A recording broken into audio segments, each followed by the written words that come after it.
Bienvenue à toi dans Spirit Cookie. On est dans la saison 2 et on est en train de voir les 10 paroles ou les 10 commandements que Dieu a donnés à Moïse. Cela se trouve en premier dans le livre de l'Exode au chapitre 20 et aujourd'hui on va voir le commandement, le numéro 2, où il est question de ne pas se faire de sculpture sacrée. Alors je vais lire le texte biblique tel que Dieu l'a donné à Moïse.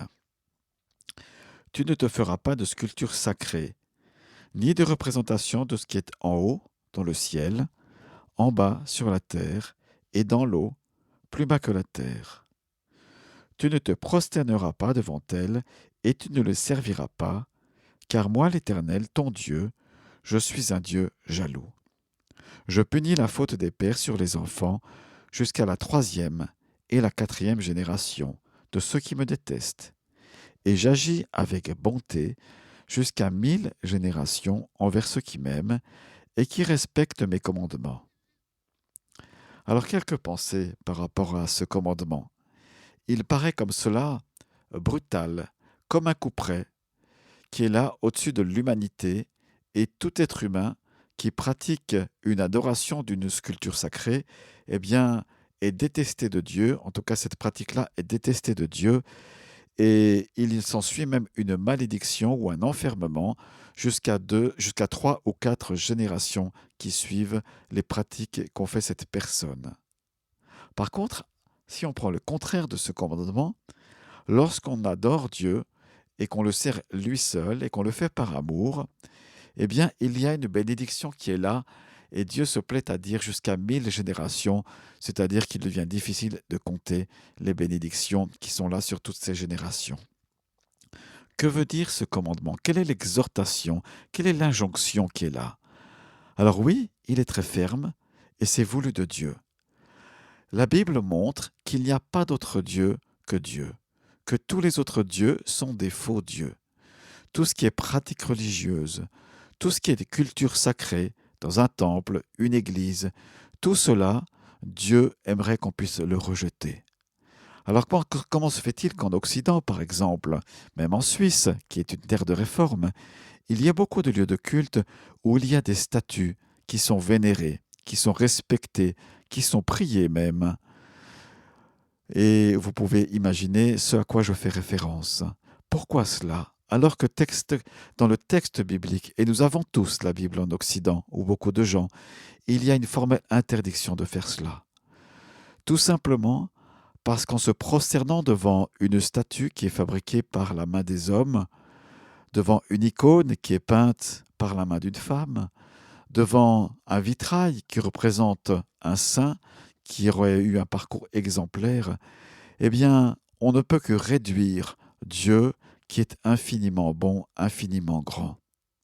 Alors si tu écoutes ce podcast et que tu es toi-même en train régulièrement de prier les saints, de prier une divinité devant une statue, comme moi-même je l'ai fait, je t'invite, ou ce commandement t'invite à y renoncer complètement.